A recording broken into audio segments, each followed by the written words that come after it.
Star news కి స్వాగతం. మట్టితో తయారు చేసిన వినాయక విగ్రహాలు పర్యావరణానికి మేలు చేస్తాయని సంగారెడ్డి ఎమ్మెల్యే చింతా ప్రభాకర్ అన్నారు. సదాశివపేట పట్టణంలో మున్సిపాలిటీ ఆధ్వర్యంలో ఉచితంగా మట్టి గణపతి విగ్రహాల వితరణ చేశారు. ఈ సందర్భంగా ఎమ్మెల్యే చింతా ప్రభాకర్ మాట్లాడుతూ ప్లాస్టర్ ఆఫ్ ప్యారిస్ తో తయారు చేసిన విగ్రహాలతో ముప్పు తప్పదని ప్రతి ఒక్కరూ మట్టి వినాయకుడిని ప్రతిష్ఠ చేసి పర్యావరణాన్ని కాపాడాలన్నారు. ఈ కార్యక్రమంలో municipal chairperson Aparna Shivaraj Patil, vice chairman Chinta Gopal తదితరులు పాల్గొన్నారు.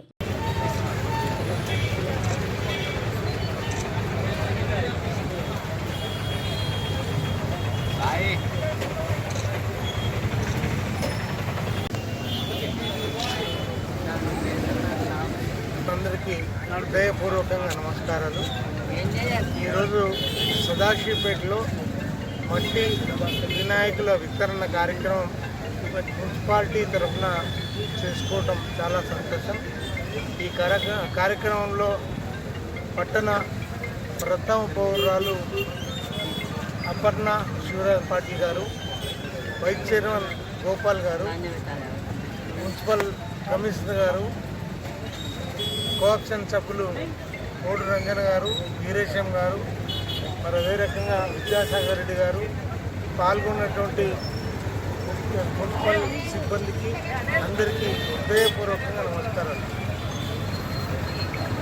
మనం విఘ్నేశ్వరుణ్ణి చాలా ఘనంగా వేడుకుంటాం.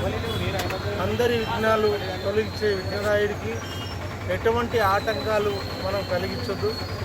ఆ ఉద్దేశంతో మట్టి వినాయకులను ప్రతి ఇంట్లో కూడా పూజలో ఏర్పాటు చేసుకోవాలని చెప్పి, తద్వారా కాలుష్యం, నీటి కాలుష్యం కానీ, వాతావరణ కాలుష్యం కానీ, చెరువులో వేసినా బావిలో వేసినా ఈరోజు చేపలు కానీ, సూక్ష్మజీవులు కానీ వాటన్నింటి చనిపోయే ప్రమాదం ఉంది.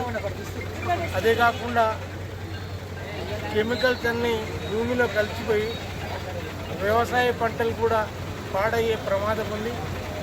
అందుకే అందరూ కూడా మట్టి వినాయకులను వాడుకోవాలని, ప్లాస్టర్ ఆఫ్ ప్యారిస్ కానీ, కెమికల్ పెయింట్ చేసిన విఘ్నేశ్వరులు కానీ బావిలో వేయటం కానీ, చెరువులో వేయటం కానీ అది ప్రమాదకరం. కాబట్టి అందరూ కూడా ఈ పండగను చాలా ఘనంగా జరుపుకుంటాం. మనం ఈ జరుపుకునే పండగ ఎటువంటి ఎవరికి, మనుషులకు కానీ, జీవరాశులకు కానీ, పశువులకు కానీ